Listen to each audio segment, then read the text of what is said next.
pone los puntos.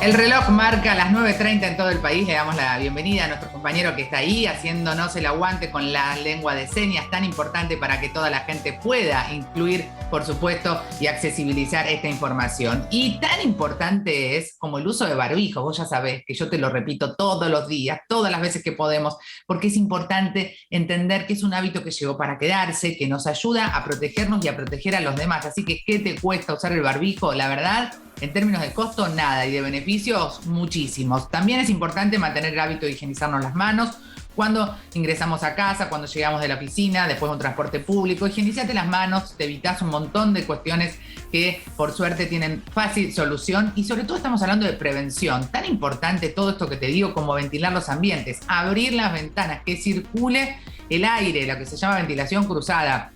Hace frío, ponete un abriguito más, abrí y que circule. Si estás en la oficina, trata de no estar encerrado, de que si hay tanta gente quizás en los escritorios, con un poquito de distanciamiento, que es importante. El distanciamiento, aunque no sea obligatorio, también sigue siendo importante. Abrís la ventana y usás el barbijo, la verdad es que el riesgo baja, pero muchísimo, porque además estamos vacunados, y ahora vamos a hablar de eso. No hay que entrar en pánico, acuérdense siempre de eso. Tenemos que ser absolutamente conscientes de la situación que estamos viviendo, no para tener miedo, sino para tomar las decisiones que tenemos que tomar para cuidarnos y, por supuesto, ser solidarios con los demás. Si querés conectarte con nosotros, como siempre, en @encasasalud.ok, lo podés hacer en @niparatore, y al teléfono que te voy a decir como cada día, que es nuestra vía de comunicación, WhatsApp gratuito, es 011 35 45 6043. Es lunes, le ponemos onda a la semana, aunque nos hayan dicho ayer que los casos en la Argentina se están yendo para arriba. Nosotros lo tenemos a Guillermo Docena, que llega aquí para ayudarnos a entender dónde estamos parados y para dónde vamos. Guillermo, ¿cómo estás? Bienvenido. Hola, buen día, Natalia. Un gusto estar en tu programa nuevamente. Un placer. Esto que decía recién, Guillermo, ayer la gente dice, pero pará, ¿cómo? Si la semana pasada teníamos 17.000 más o menos y ahora 34.000, ¿qué está pasando con los casos de COVID? Sí, está reflejando lo que ocurre en otros países. Los distintos países están atravesando distintos momentos porque hay distintas subvariantes de Omicron y con distinto grado de poder de transmisión. Y acá en Argentina ya se han detectado que ha llegado la nueva subvariante BA2, y ya hay lugares como en Cava donde entre el 50 y el 70% de las muestras son de BA2. Por lo cual es esperable que haya un aumento de casos, y también es esperable que si las personas están vacunadas y se contagian, no tengan una enfermedad severa y lo pasen simplemente como un resfrío. Es muy importante esto que decís, pero quiero, por si alguien quizás tenga duda, de qué se trata esta variante que es de Omicron, que se llama BA2, y que tiene una fuerte característica en que lo que sucede es que quizás es un poquito más poderosa a la hora de contagiar, ¿no? Sí, cada vez que aparece una nueva variante, la primera característica por la cual la OMS, la Organización Mundial de Salud, la define como variante de riesgo, es porque tiene un poder de transmisión mayor a las anteriores y empieza a desplazarla. Es decir, una población como la nuestra, que tenía BA1, eso fue lo que produjo la tercera ola de enero, bueno, empieza a ser desplazada esa BA1 por BA2, y eso solo se puede explicar porque la nueva variante tiene un mayor poder de transmisión. Esto está pasando en el mundo. Hay países como Estados Unidos que tienen otra subvariante. En Sudáfrica ahora hay una nueva ola por otra subvariante. Sí.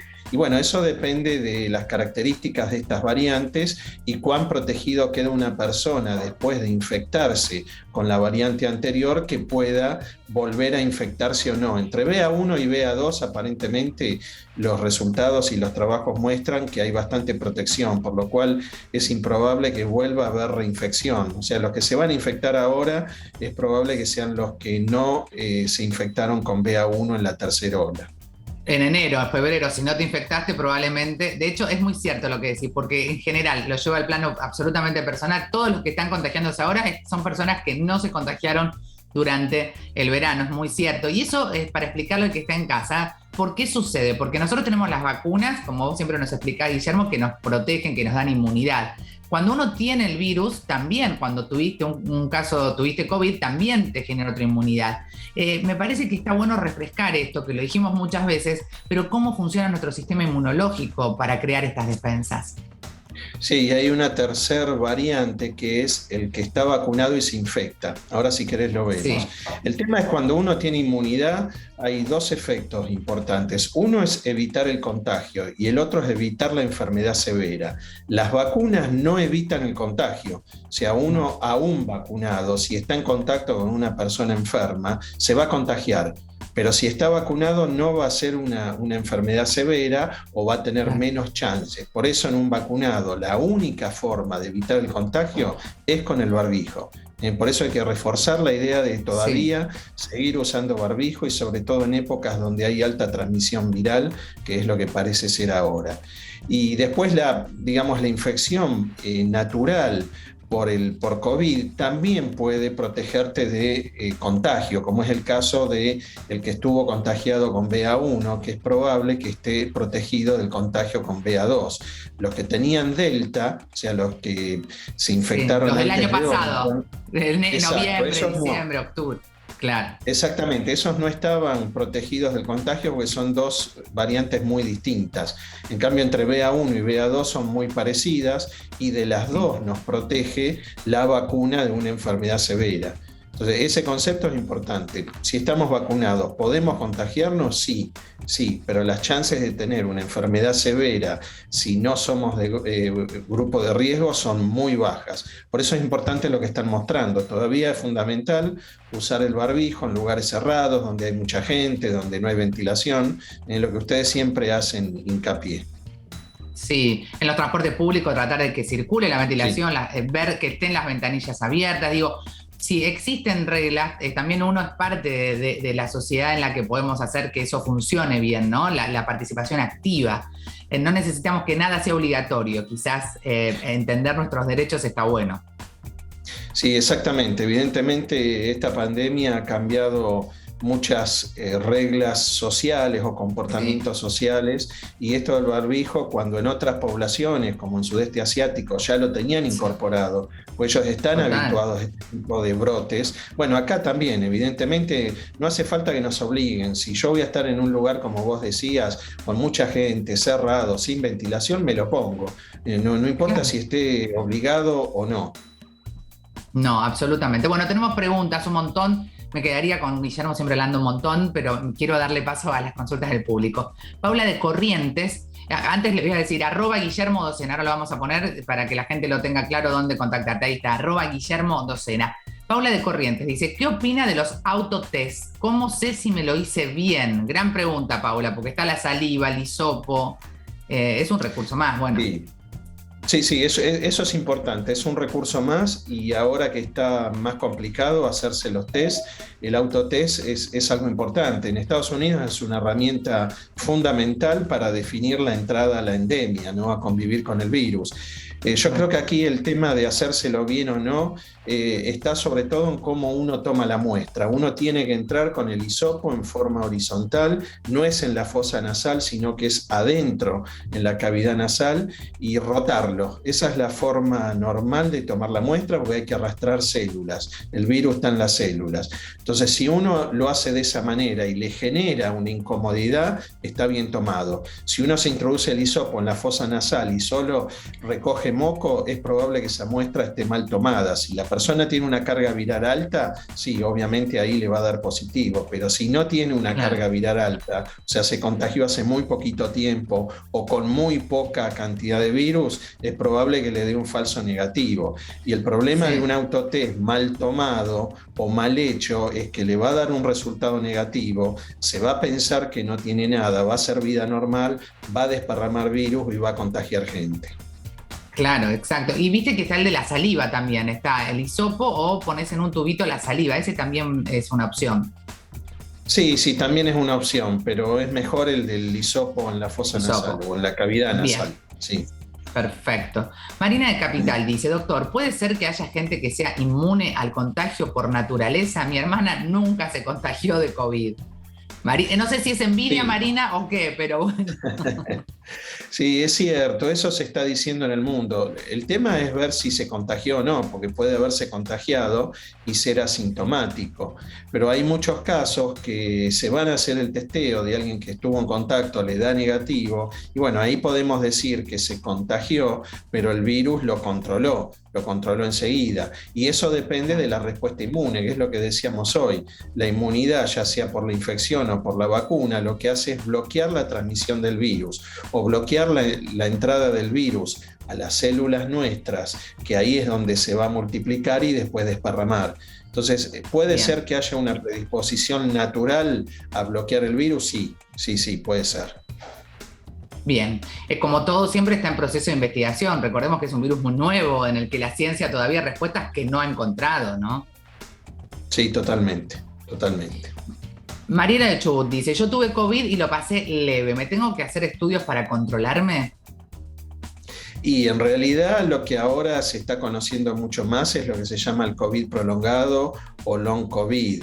Y en realidad sí, sí deberían hacerse estudios habitualmente, pero ya la persona se da cuenta si tiene un long COVID porque hay algunos signos que son muy marcados como el cansancio, la dificultad para respirar, dolores articulares que cuando se prolongan por más de 3 meses después de la enfermedad ya eso se define como long COVID. Entonces, si no Bien. tiene nada de eso, puede estar más tranquilo. Ahora, si sigue con ese síntoma, ese tipo de síntomas, bueno, ahí ya tiene que hacerse controles de otro tipo, ¿no? Bien, vamos a la próxima pregunta. En este caso llega desde Pablo Nogués. Mónica dice, mi esposo y yo estamos transitando la gripe medicados con antibióticos. Somos de riesgo. ¿Cuánto tenemos que esperar para darnos la cuarta dosis y la de la gripe? En realidad ahora no hay que esperar nada. En un momento se definió el tema de esperar porque si Sí. aparecían síntomas no se sabía si era por una vacuna, por la otra vacuna o porque se había contagiado. Ahora como el que se va a dar la dosis de refuerzo ya está vacunado, en realidad no es algo que ahora sea tan importante. Se puede dar las dos vacunas juntas, ahí lo importante es que se dé una en un brazo y otra en el otro, nunca dar más de una vacuna en el mismo brazo. Por Claro. lo cual, habiendo vacunas de las dos, lo importante es que se las den. Y sobre Eso es todo que no importante, vayan. Guillermo. Sí, Sí, te decía, porque hay sobre- gente que todavía la de la gripe no se la colocó y dice, ¿estoy a tiempo de colocármela? Sí, sí, sí, totalmente. El tema de darse ahora la vacuna de la gripe es para evitar en el invierno. El tema es que ahora tenemos la gripe ya, por lo cual hay que dársela cuanto antes. Cuando antes había olas de gripe solo en invierno, bueno, podíamos esperar entre marzo y mayo o junio, pero ahora hay que dársela cuanto antes porque el virus ya está acá, ya se instaló en enero y febrero. Lo que Sí, les re decía, importante. Sí, lo importante sí. es no vacunarse con síntomas, no ir con síntomas. Pero después se puede dar Estoy las dos resfriado, vacunas. no. Si tengo No. moco, tos, dolor de garganta, no te vayas a vacunar. Tratar de no ir porque después no saben si los síntomas a qué se deben. Muy, muy claro eso que decís. Y esto que quiero reforzar, las vacunas se pueden poner juntas. O sea, si yo me pongo hoy la de cuarta dosis o refuerzo y la de la gripe me la puedo dar mañana porque conseguí mañana, no hay problema. No, ninguno. Desde el punto de vista Perfecto. inmunológico, ninguno. El cuerpo está preparado, el sistema inmune está preparado para combatir más de una infección a la Bien, vez, que de hecho ocurre. clarísimo.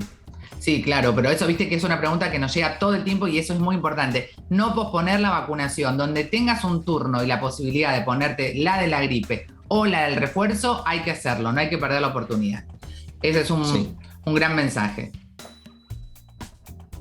Nati de Vicente López dice, buen día, mis hijos de 6, 11 y 13 años tienen las 2 dosis de la vacuna contra el COVID. Mi gran duda es si necesitan la tercera. Hay muchos chicos con Sinopharm, sobre todo los menores, que por ahí se la colocaron en octubre, noviembre del año pasado. Sí, eso hay que ver dónde viven, si está habilitada la dosis de refuerzo, pero en algún momento se van a tener que dar la tercera dosis y sí Sí. se la tienen que dar seguramente si tienen algún problema de sistema inmune, una inmunodeficiencia, alguna enfermedad que produce inmunosupresión. En ese caso sí se la tienen que dar ahora. Y si no, depende si está habilitado o no para menores de edad, pero en algún momento se la tienen que dar la dosis de refuerzo. Totalmente, totalmente. Y mientras tanto, también estar muy atentos a la sintomatología, porque los chicos son los primeros que en general en la escuela o empiezan con el moco, bueno, y con esas características que hay que tener en cuenta, sobre todo para el contacto con los adultos mayores, ¿no? Para seguir cuidando esta población. Guillermo Docena, Guillermo Docena, como siempre, un lujazo que nos damos y arrancamos esta semana con vos. Mirá, tenemos una semana por delante maravillosa sin dudas. Te mandamos un abrazo, Guillermo, gracias. Bueno, muy bien. Y un mensaje final, tenemos que Sí. empezar a aprender a que vamos a convivir con el virus. Por eso no hay que estar tan pendiente de testeos, cuánto sube, cuánto baja. Hay que tener en cuenta dos cosas. Primero, si aumenta el número de internados. Y Sí. segundo, hay que darse las dosis de refuerzo. Estamos en menos del 50% de la población con dosis de Sí, refuerzo. Eso es sí. preocupante, pero tenemos que Muy. aprender a convivir como ocurre con otros microorganismos que no tenemos ni idea si hay muchos casos, hay pocos casos, están y no nos enfermamos porque estamos vacunados. Mirá, maravilloso. Hay que vacunarse del refuerzo, no lo pospongas más. Gracias, Guillermo. Muy Guillermo bien, Docena, si te quedó dudas, lo seguís ahí. Gracias, un abrazo. gracias Y Natalia. de este lujazo que nos damos para arrancar la semana, pasamos a otro lujazo recibiendo a una querida amiga de la casa, Ivana Moyano, que ya está ahí con nosotros para charlar, como siempre, de esas cosas que no nos tomamos el tiempo a veces de hablar. Ivana, ¿cómo te va? Bienvenida. Hola, hola, buen día a todos y a todas, buen día.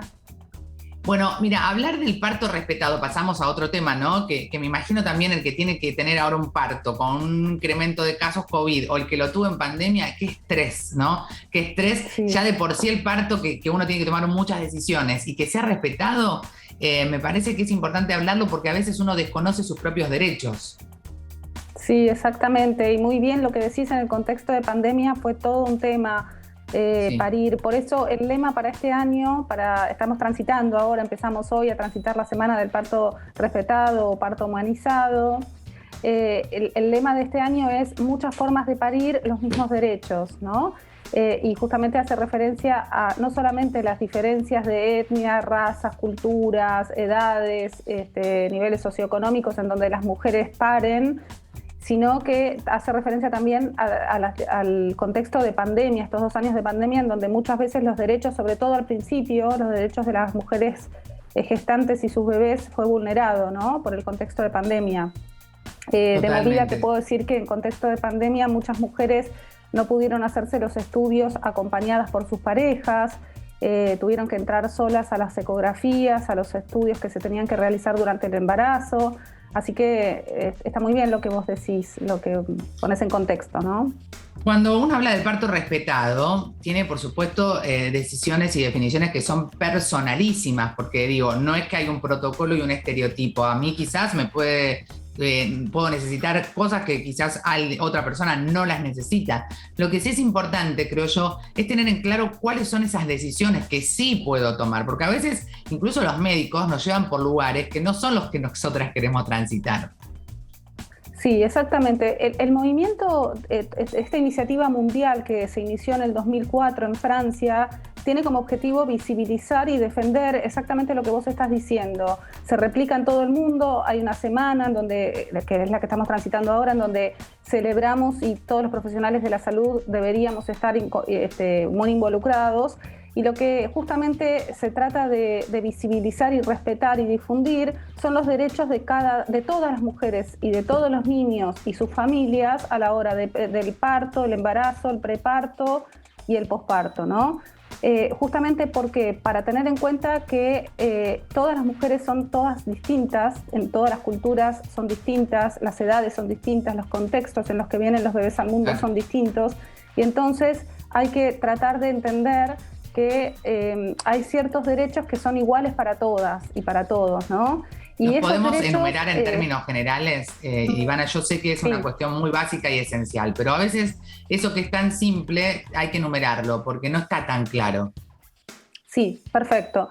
Lo primero y más importante de todo es que las mamás y los bebés y sus familias deben desarrollar todo el trabajo de preparto, parto y posparto en un espacio familiar en donde todos se sientan cómodos y se sientan los protagonistas, y que el parto se desarrolle de manera fisiológica, es decir, respetando los tiempos de desarrollo fisiológico que tiene el parto de la mamá, sin hacer intervenciones innecesarias como poner un goteo antes de tiempo, o por supuesto poner un goteo sin autorización de la mamá, o hacer una rotura de bolsa para acelerar la dilatación, o todo el tipo de intervenciones. Te escucho, y todo eso me pasó hace 18 años en mi primer parto, y fue traumático, terrible, porque todo eso que vos decís, uno, aterrada, mamá primeriza, vos no entendés si está bien o no, pero lo que uno tiene que entender es que está mal, que está muy mal, que todo eso es como una cosa muy, muy impactante para vos como mujer, y ni te cuento para ese bebé, ¿no?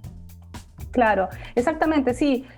Todo lo que vos estás contando es lo que se llama hoy por hoy un parto normal. Cuando la gente te dice tuvo un parto normal, que obviamente la definición de normal hay que cuestionarla, te dicen estas cosas, ¿no? Es decir, se hacen ciertas intervenciones que parecen inocuas, pero que son intervenciones que después producen una cascada de intervenciones cada vez más graves y que hacen que el parto derive en un parto totalmente medicalizado y no respetado. Por ejemplo, la rotura de bolsa o la inducción del parto puede generar en la mamá mucho dolor, acelerar las contracciones con oxitocina sintética puede generar que la mamá se desborde, que no pueda soportar el dolor cuando ella había decidido tener un parto sin anestesia. Entonces, acelerar el proceso muchas veces puede llevar a que se tenga que aplicar una anestesia sin que la mamá lo desee. Bueno, así muchas intervenciones, ¿no?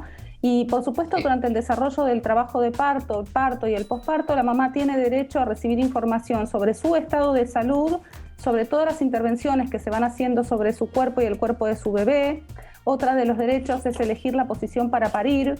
Esto es muy importante porque en general está estandarizado que las mujeres vamos a parir de manera acostada cuando estamos pariendo contra la ley de gravedad y en una posición en donde no es natural. La mayoría de las mujeres tienden a parir en cuclillas o a parir sentadas. Otra cuestión muy importante que vos me pedías para enumerar es tener en consideración las pautas culturales de una mujer. No es lo mismo una mujer indígena que va a parir que una mujer que es de clase media, totalmente socializada, digamos, o una mujer que vive en África o una mujer que vive en China, ¿no? También se debe respetar. La cultura también nos define, tenés mucha razón en eso, y hay que respetar ese costumbrismo, que no es mejor ni peor, es diferente, ¿no? Por supuesto, hay muchas culturas en donde, por ejemplo, las mamás no amamantan. La cultura china es una cultura en donde a partir del nacimiento se inhibe generalmente la lactancia y se alimentan con leche de fórmula, y uno no puede obviar ese dato y forzar a una mamá que amamante cuando eso va en contra de su cultura, ¿sí? Totalmente. ¿Cuál es el lugar, Ivana, donde recomendamos a quien nos está mirando? En @Ivana Moyano, por supuesto te pueden seguir, @Ivana Moyano. Pero ¿dónde hay información para aquellas? Porque también tenemos que ser muy claros, en las redes sociales, en el consumo de información hoy es tan amplio, que a veces la información se nos desborda y nos desorienta en vez de orientarnos. Sí, hay muchas páginas en donde se puede revisar la ley. Por ejemplo, en las páginas del gobierno está la ley totalmente definida, es de libre acceso y está muy bien redactada y se puede entender perfectamente. Se puede realizar un plan de parto, que es un plan, una hoja que se firma y se presenta al obstetra para que sean respetados los derechos en el momento del parto. Y después hay muchas páginas en donde se pueden averiguar y asesorar con profesionales idóneos. El Parto es Nuestro es una página internacional en donde hay información al respecto. Y después hay muchas cuentas en Instagram que defienden. Y si no, te pueden seguir por ahora en Moyano Ivana, Moyano Ivana, ahí te siguen y vas a tener toda la data seguro para acercarles a quienes tengan dudas, pero siempre desde este lugar de poder elegir. @Moyano Ivana. Te mando un abrazo grande, gracias. Gracias siempre a vos, por esta cuota de de conocimiento que nos garantiza ni más ni menos que derechos. Exactamente. Gracias a vos, Nati. Un beso grande. Chao, Ivana. Gracias totales, te diría, porque la verdad es que yo no he sido madre hace mucho tiempo y sin embargo hay un montón de cosas de las que nos mencionaba Ivana que realmente son muy importantes tener en claro. Y si recibimos a otra amiga de la casa ahora en este lunes para arrancar con energía, centrados, equilibrados y equilibradas, está Cristina Cocconi ahí. Te escucho y te veo, Cris. ¿Cómo estás? Bien, hoy con una propuesta me parece interesantísima, ser consciente de lo inconsciente. Parece un juego de palabras, pero en realidad qué importante es. Parece un juego de palabras y está dentro nuestro toda la solución, como siempre digo. Y pasa esto de que por ahí la gente me pregunta mucho cuando yo comento, hay que hacer consciente lo que está guardado adentro, lo inconsciente. Lo inconsciente es lo que nos lleva a responder, lo que nos lleva a actuar de determinada manera. Y cuando nosotros vemos que como estamos actuando o las relaciones que tenemos con la gente no nos gustan, entonces hay que rever un poquito hacia adentro porque hay algo que está generando una respuesta que no nos está sirviendo. ¿Sí? ¿Y qué podemos hacer ahí? ¿Qué técnicas, claro, qué técnicas podemos hay posibilidades, hay herramientas, ¿no? Sí, totalmente. Hay que mirar un poquito las sombras internas, las sombras que todos tenemos dentro. Ahí hay una respiración donde juntamos las yemitas de todos los dedos, inhalamos en 5 segundos, suspendemos el aire en 5 y largamos el aire en 5 segundos. ¿Pero por qué hacemos esta respiración? Para justamente conectar con nosotros. Cuando me preguntan, ¿pero cómo hago para mirarme hacia adentro? ¿Cómo me conecto? Es esto, es silencio, es respirar y ahí empezamos a poder ver otros planos. ¿Sí? Porque en esos planos inconscientes es donde está toda la memoria y el manual de cómo nosotros nos manejamos. Lo que fuimos absorbiendo desde los 0 a los 10 años. Entonces, nosotros vamos a esa información está ahí guardada, Cris. Está ahí guardada. Lo que tenemos que hacer es tomarla. Por conciencia colectiva que tiene que ver con la sociedad en donde estamos. No es lo mismo una persona que se crió en el campo, en una sociedad muy regida por cosas muy austeras, o a una sociedad donde es más abierta, por cómo es nuestra familia, por cómo captamos cada situación también. Entonces, hacernos responsables. Y una vez que nos dimos cuenta, hay que empezar a transformarlo, ¿sí? Pero primero, el primer paso es darnos cuenta. Y esta respiración nos puede ayudar. Y otra cosa, Nati, que nos puede ayudar un montón, una vez que nos dimos cuenta que algo no está funcionando bien, es la terapia floral. Las flores de Bach son maravillosas porque nos pueden ayudar a transitar y a cambiar nuestras emociones, a liberarlas. No tienen ningún tipo de contraindicación. Muy importante, siempre hay alguien que te puede ayudar en ese camino, que las flores, por supuesto, siempre decimos, la consulta con el médico es muy importante, con alguien profesional de la salud mental, pero esto son herramientas en paralelo que te pueden ayudar para la autopercepción, el autoconocimiento, y la verdad también la calma es algo que nos beneficia en nuestro bienestar. Es que si vos tomás las decisiones o las respuestas las haces en medio del agua muy movida, generalmente no son las mejores, las adecuadas. Claro, hay que calmar, hay que bajar, hay que darse cuenta. Bueno, pero es que trabajar con estas respiraciones, las flores de Bach, que obviamente van acompañando la terapia, porque no van en contra, sino que acompañan. De hecho, muchos psicólogos, psiquiatras las utilizan. Trabajar con esto amplía la conciencia, y cuando nosotros ampliamos la conciencia, podemos tener mayor capacidad de respuesta a cada situación. Totalmente. @Cristina Cocconi Estudio. @Cristina Cocconi Estudio. No sé, Soledad, si entra, porque hay preguntas que están llegando. Y entra una, aunque sea, dale, vamos. @Cristina Cocconi Estudio. Yo quiero meter siempre las preguntas del público, a veces llegamos, a veces no tanto. Luciana de Villa del Parque. Quiero meditar porque sé que hace muy bien, pero me cuesta muchísimo. ¿Qué me puede aconsejar? Y bueno, por ejemplo, esta respiración que es tan simple te puede ayudar a comenzar con una buena meditación. Pero si no, simplemente en el colectivo cuando vas a trabajar, quédate en vos, ponete a respirar y a observar cómo entra el aire, con qué temperatura entra, cómo sale, con qué temperatura, en qué cantidad estás manejando el aire. Eso ya es empezar a meditar. Me encanta, porque uno se hace mucho rollo y cree que meditar tenés que estar tipo Buda, pero en realidad podés estar en el medio del caos y hacerlo. @Cristina Cocconi Estudio, @Cristina Cocconi Estudio, ahí la seguís y vas a tener muchas más tips y herramientas. Gracias, Cris. Abrazo para vos. Buen comienzo de semana. Y para ustedes también, gracias. Hasta luego. Para ustedes también, que sea una gran semana. También depende en algún aspecto de nosotros, así que con una actitud positiva encaramos este lunes y les digo como siempre que lo individual suma, pero lo colectivo es lo que definitivamente transforma. No te pusiste el refuerzo, andá y ponete el refuerzo. Las vacunas siguen salvando vidas.